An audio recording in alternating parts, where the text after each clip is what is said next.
Aleluia. Nós estamos na segunda ministração da série Éfeso, uma série que vai durar aí até o final do ano, e onde o Senhor já fez, querido. O Senhor já manifestou da sua graça e da sua glória sobre nós. Eu lembro de que no culto passado, na quinta-feira, o Espírito Santo me levou a lançar um decreto e liberar algo aqui em cima do altar, que eu falei: Espírito Santo, o Senhor me coloca em cada uma. E eu disse de que pessoas aceitariam Jesus ainda nesses dias, sem ser necessário fazer um apelo. Vocês lembram disso? Eu disse que ainda nesses dias, nós veríamos dias, não seria necessário fazer apelo, as pessoas viriam ao altar. Domingo passado, uma vida se chegou até Jesus, sem necessário fazer um apelo. Amém? Querido, isso é manifestação da glória poderosa do Senhor. Não é por mim, porque se fosse outro aqui em cima, qualquer outra pessoa aqui em cima, que tivesse liberado essa palavra, nesses céus em que nós estamos vivendo, nessa atmosfera em que nós estamos vivendo, se tornaria verdade. Porque, entenda, nós somos uma boa terra, amém? Você é uma boa terra. Eu não sei se você sabia, mas tudo aquilo que for plantado no seu coração vai frutificar. Toda boa palavra que for plantada na sua vida vai frutificar e vai ser verdade. E eu fiquei tão feliz, não porque foi eu que falei, mas porque o Espírito Santo está nos levando nesses dias a atitudes realmente por fé. Atitudes radicais, Esther, que nós estamos nos posicionando nas geografias, e nós estamos batendo o pé dizendo: nós erguemos uma bandeira dos céus nesse lugar, e os ambientes estão sendo transformados, as pessoas estão sendo tocadas pelo Espírito Santo, e não é simplesmente porque nós falamos bem, ou pela nossa qualidade, não, mas é porque os céus estão dizendo: é tempo, é chegado a hora de manifestar a glória de Deus nas nossas geografias. Você está aqui, querido? Acorda, pelo amor de Deus. Ei, eu quero te dizer uma coisa: no seu trabalho, você não precisa de outro chefe, você não precisa de outro ramo de trabalho, você não precisa de outros funcionários, não.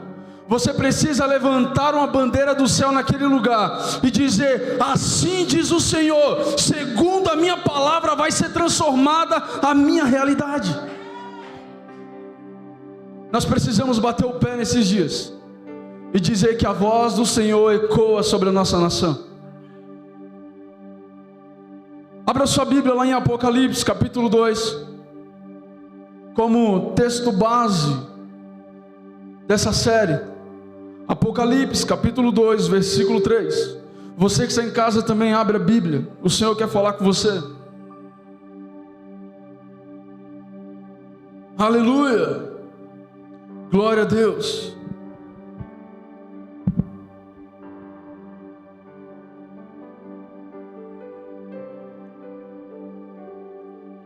Diz o seguinte: você tem perseverado e suportado sofrimentos por causa do meu nome, e não tem desfalecido. Ponto. Contra você, porém, tenho isso: você abandonou o seu primeiro amor. Lembre-se de onde caiu, arrependa-se e pratique as obras que praticava no princípio. Se não se arrepender, virei a você e tirarei o seu candelabro do lugar dele. Agora, Efésios capítulo 6, Efésios capítulo 6, versículo 10. Aleluia, Espírito Santo. Diz o seguinte: finalmente, fortaleçam-se no Senhor. Repita comigo no 3, bem forte. 1, 2, 3. Finalmente, fortaleçam-se no Senhor. Vistam toda a armadura de Deus para poderem ficar firmes contra as ciladas do diabo. Agora o versículo 13, que diz o seguinte: por isso, vistam toda a armadura de Deus, para que possam resistir no dia mau e permanecer inabaláveis, depois de terem feito tudo.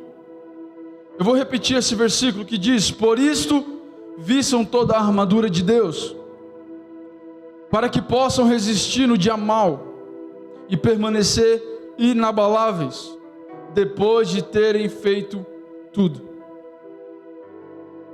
Espírito Santo, eu quero te pedir para que da mesma unção, da mesma presença poderosa do Senhor que tem ministrado o nosso coração nesses dias, que hoje seja uma verdade novamente em nós. Essa é a tua palavra, Deus. É a palavra que o Senhor escolheu para nós nesses dias. E eu quero te pedir no nome de Jesus, para que onde a minha voz chegar, nos corações em que ela penetrar, que gere frutos, que gere resultados, que gere transformação, mudança de mente, mudança de hábito e, acima de tudo, arrependimento, para que haja salvação na vida dos seus filhos, no nome de Jesus. Amém e amém. Querido, preste atenção. Quando nós nos deparamos com esse livro de Apocalipse, no capítulo 2, o versículo 3 e 4, nós nos deparamos com dois tipos de igreja, ou melhor, duas gerações diferentes. Como assim? Qual era a primeira geração? A primeira geração era a geração que queimava, a geração que fazia, a geração que se doava, que se entregava, a geração que não media esforços para espalhar o evangelho e praticava a boa obra. Essa é a primeira geração, a geração que impactava as geografias aonde chegava. Que geração é essa? É a igreja de Éfeso. É aquela igreja onde Paulo estava ensinando a eles, dizendo: vistam toda a armadura de Deus, para que vocês possam ficar firmes no dia mau, para que vocês venham resistir às ciladas do diabo. E quando a gente se depara com o versículo seguinte, nós vemos uma geração que abandonou as boas obras, abandonou as boas práticas, abandonou os princípios. Você está aqui?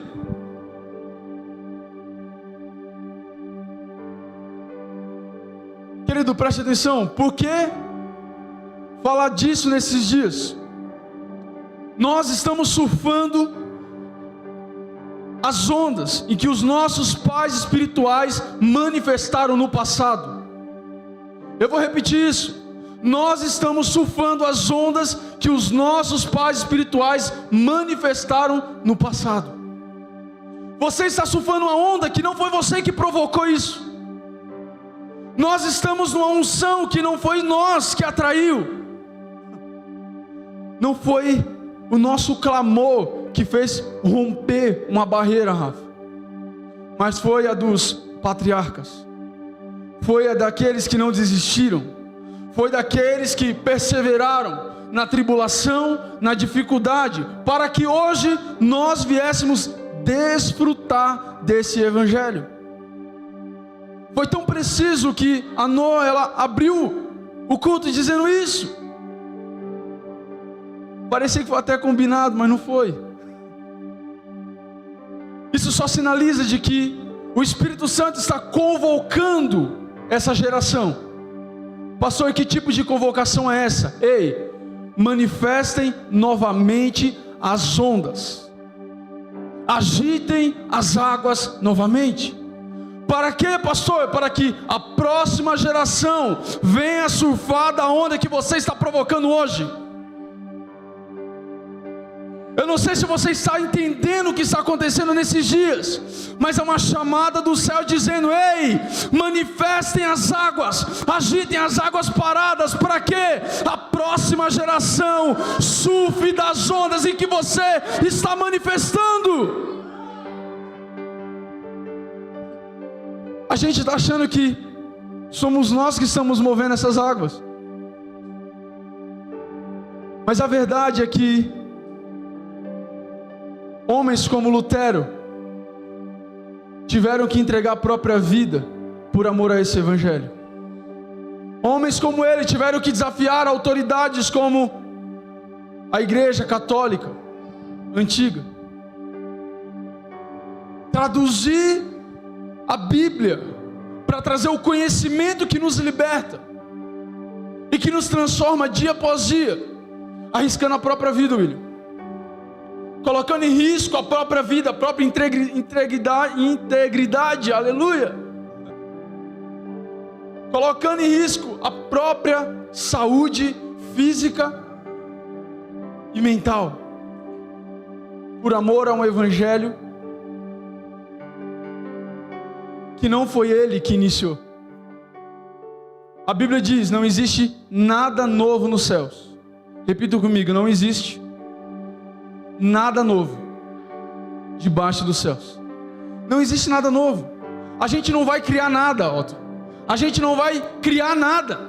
Simplesmente a gente vai começar a manifestar aquilo que já está feito. Simplesmente a gente vai pegar aquilo que já está feito e vai falar: ei, geração, toma aqui, porque eu acessei um lugar por vocês, e agora eu quero que vocês desfrutem daquilo que eu também desfrutei. Nós estamos, hoje, quando nós olhamos para a realidade da igreja, é uma realidade que não se preocupa com o prosseguimento do evangelho que está por vir e que está para ser manifesto na próxima geração. Você está aqui? A gente não se preocupa mais com isso. E qual é o primeiro sintoma disso? Nós estamos mórbidos, nós estamos obesos espirituais, nós estamos sedentários espirituais, nós estamos só ganhando massa, só ganhando gordura, a gente só está ganhando físico, nós só estamos robustos, mas a gente não usa disso para nada, nem para benefício próprio. Nós estamos recebendo de Deus tanto, mas tanto, Nivaldo, que eu confesso que se eu não colocar para fora eu vou explodir. Se eu não colocar para fora o evangelho que eu estou recebendo hoje, o alimento que eu estou recebendo hoje, eu vou ficar doente com esse alimento. Pastor, mas esse alimento não é bom? Sim, mas tudo que é demais é ruim. Se eu recebo demais, mas eu não libero na mesma proporção, é ruim. Se eu não pego desse evangelho e uso como ferramenta de transformação na vida de outras pessoas, isso vai gerar uma doença espiritual em mim. E alguns de vocês já estão doentes espirituais, só que não percebem. Alguns de nós já nos acomodamos com a nossa realidade de receptores. Repitam comigo: receptores. Nós nos acostumamos com essa realidade de ser um receptor da glória, mas não um transmissor da glória. Você está aqui? Você entende isso? Nós nos acostumamos a receber tanto de Deus, mas nós nos esquecemos que na mesma proporção que nós recebemos, nós temos que entregar. Ele diz: ei, você não recebe nada daquilo que você não esteja disposto a entregar. Talvez você esteja pedindo um novo de Deus, talvez você esteja querendo acessar esse novo nível, mas Deus está olhando para você e dizendo: ei, eu não posso te colocar em outra posição, eu não posso te colocar em outro nível, porque se eu te colocar em outro nível, você vai ficar doente. Se eu te coloco em um outro nível, se eu te dou uma unção nova, uma unção fresca, não vai ser válido, porque você está parado. Você não está agitando as águas. Vocês não estão provocando as águas. Nós estamos como aquela geração que se esqueceu das boas obras do Senhor. E silenciamos o Espírito Santo.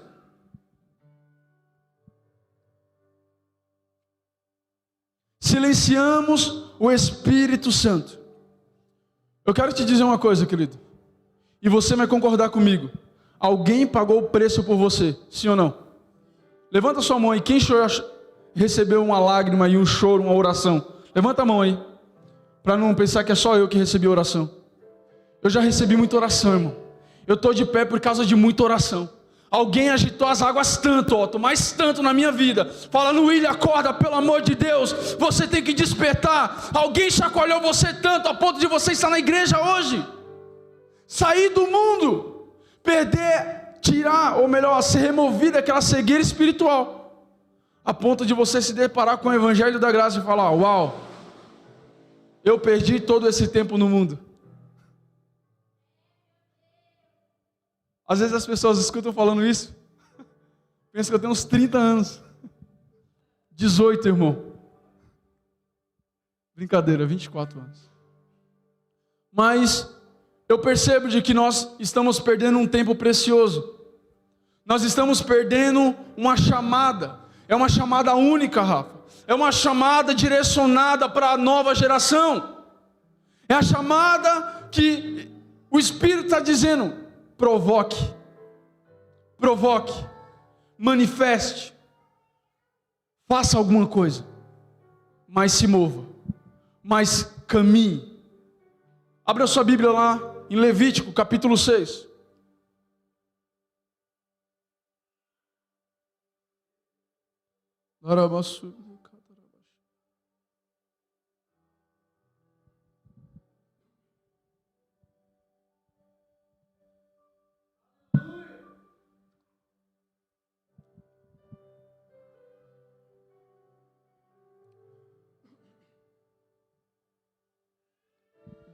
Levítico capítulo 6, versículo 8, que diz o seguinte: o Senhor disse a Moisés: dê este mandamento a Arão e a seus filhos, a regulamentação acerca do holocausto.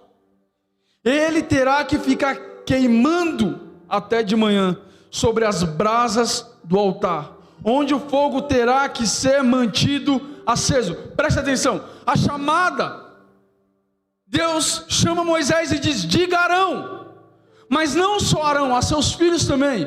O que ele está sinalizando? Ei, a ordem é geracional.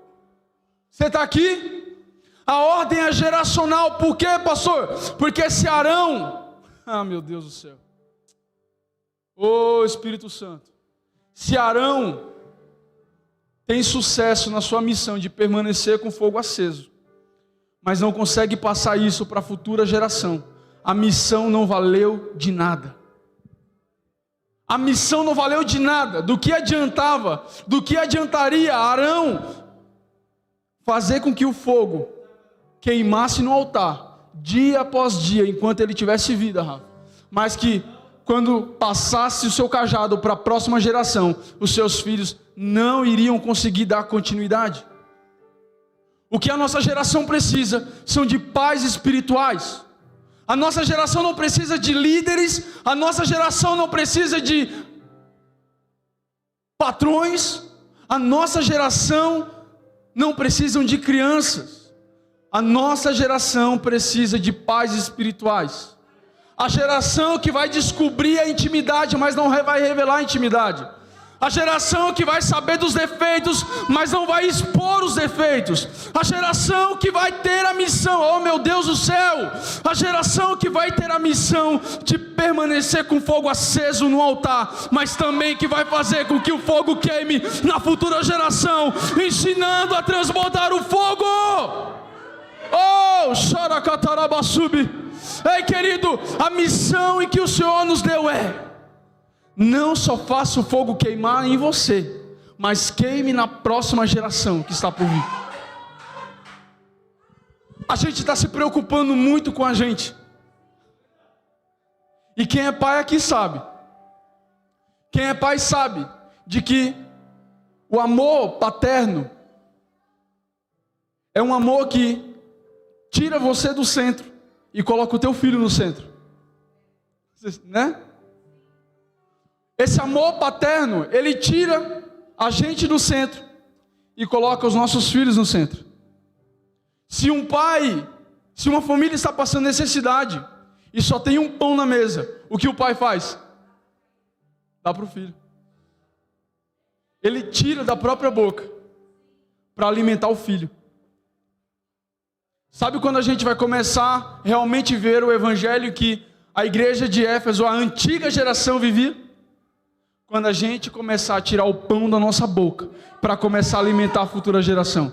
Quando a gente sair de dentro do mover da igreja e ir para o mover lá fora da rua, porque lá está o caos. Ei, preste atenção, o avivamento, o verdadeiro evangelho é quando eu saio do centro e coloco os filhos espirituais no centro. Quando eu digo, eu já recebi, agora eu quero que você receba. Eu já fui transformado, agora eu quero que você seja transformado. Essa geração não precisa só de líderes, essa geração precisa de pais espirituais. Tem pessoas aqui que querem ser pais espirituais. Tem pessoas aqui que querem ser pais espirituais, manifestando na futura geração aquilo que foi manifesto nela. Sabe, e para manter o fogo aceso, não precisa de muito. Não é tão complexo assim quanto parece. Nós que dificultamos tudo. Repita comigo, nós, ou melhor, eu, é quem dificulta tudo. Você e eu, nós dificultamos tudo. A gente acha que para manifestar esse evangelho, é preciso coisas mirabolantes, é preciso falar bem, é preciso se vestir bem, é preciso ter uma linguagem que todos entendo. Mas eu aprendi uma coisa com uma discípula aqui da igreja, em que ela falou assim: se eu tocar uma vida, eu lembro uma postagem dela que ela disse: se eu tocar uma vida com esse vídeo, já está valendo. Se eu alcançar uma vida com esse vídeo que eu estou postando, já está valendo.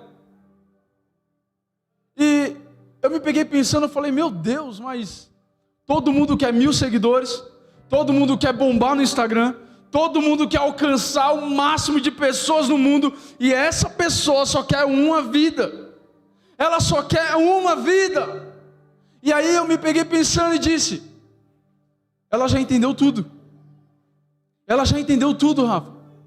Porque talvez nós não vamos tocar 1 milhão de pessoas, talvez nós não vamos alcançar 1 milhão de pessoas, mas se a gente cuidar de uma vida em específico, essa uma vida pode alcançar 1 milhão de pessoas. Essa uma vida pode mudar uma geografia, uma cidade, um bairro. Uma família pode ser transformada através de você.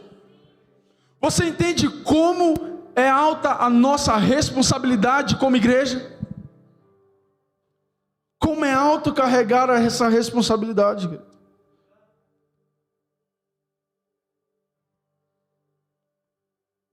E toda vez que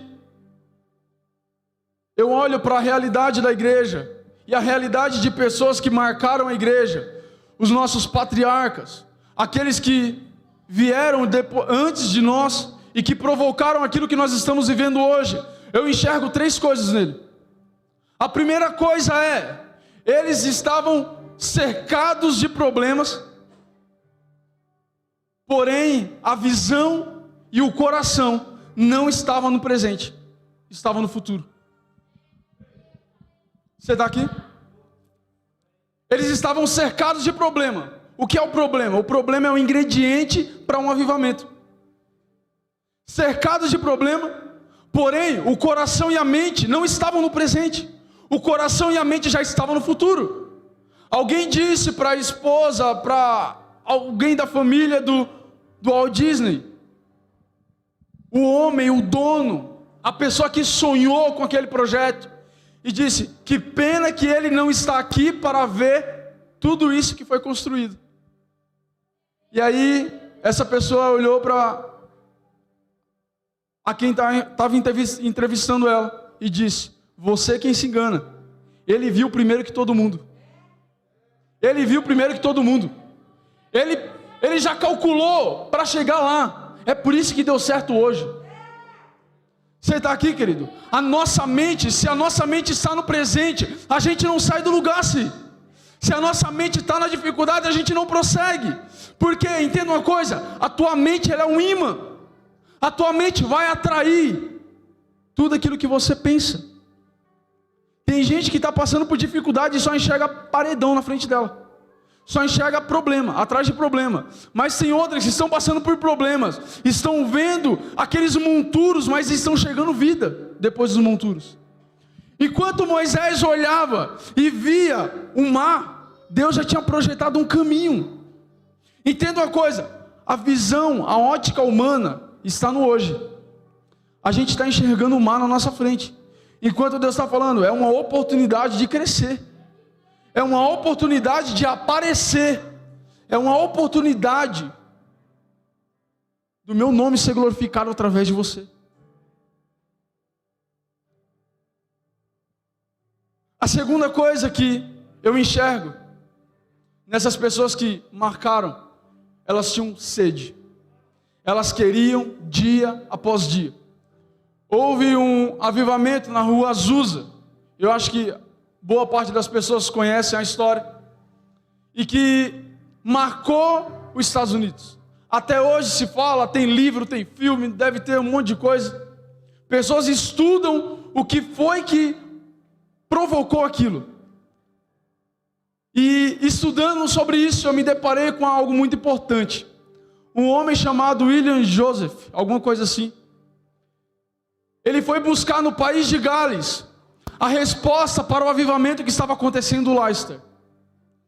Ele viu que o país de Gales estava se destacando, o cristianismo estava crescendo, estava sendo manifesto, e ele diz: eu quero saber o que está acontecendo lá, porque eu quero trazer para cá.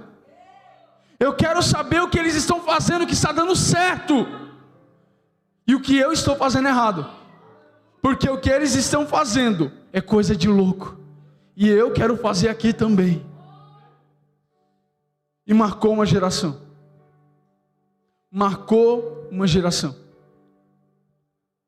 Agora voltando para a palavra do Senhor.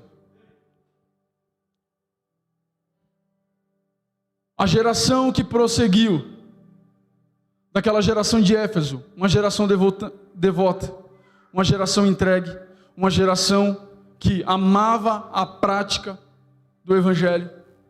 Aquela geração que veio depois, era uma geração que também viveu o avivamento.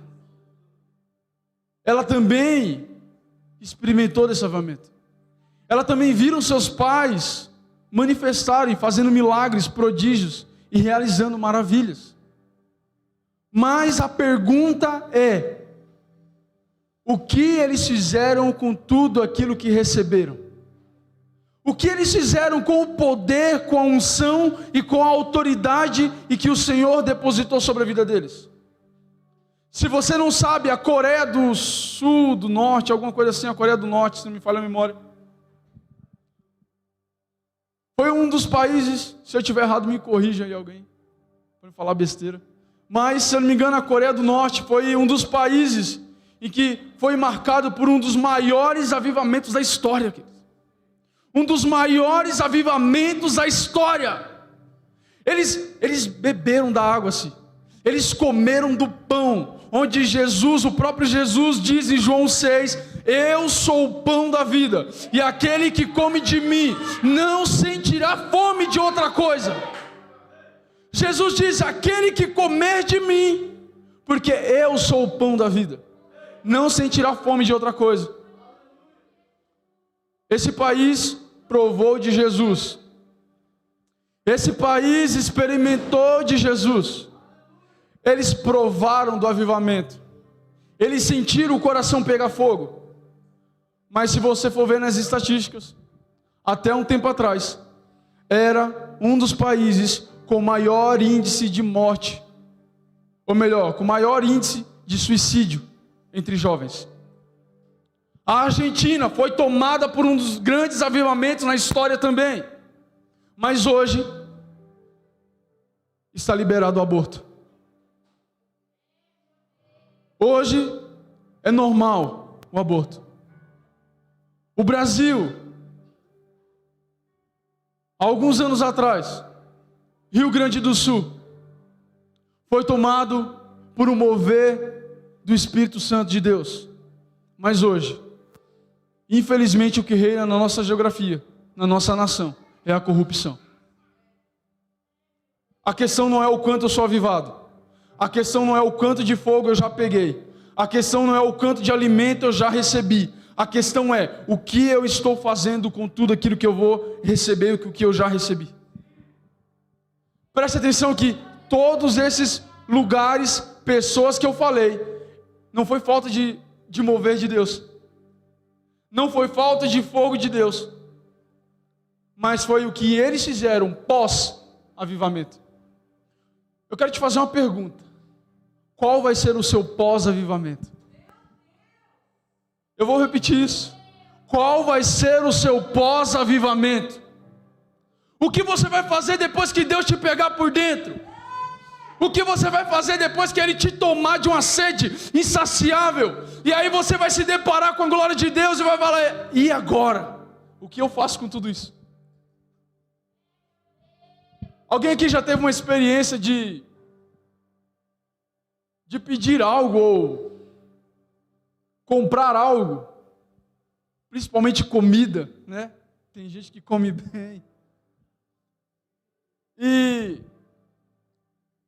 você já teve a experiência de querer muito alguma coisa, e quando você tem muito desse algo que você quer em mãos, você olha e fala assim, meu Deus, eu não pensava que era tanto assim. Você já teve essa sensação? Eu costumo dizer que quando eu vou comer, eu como pouco. Eu como um pouquinho, sério mesmo. É brincadeira não, eu como pouco. E eu lembro que eu fui num restaurante, num self-serve, alguma coisa assim. Come à vontade, irmão. Comi à vontade. E aí eu falei assim, nossa, quanta coisa boa, velho. Eu falei assim, eu vou pegar um pouquinho de cada, né? Só um pouquinho de cada. E aí um pouquinho de cada aqui, um pouquinho de cada ali, um pouquinho de... E era por peso. Um pouquinho de cada. E aí quando ele colocou na... Eu falei, meu irmão, esse prato aí tá muito pesado. Não é a comida que eu coloquei.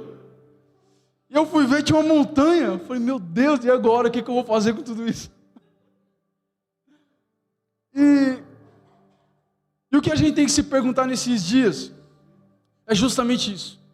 Não é se Deus vai fazer de forma transbordante na nossa vida.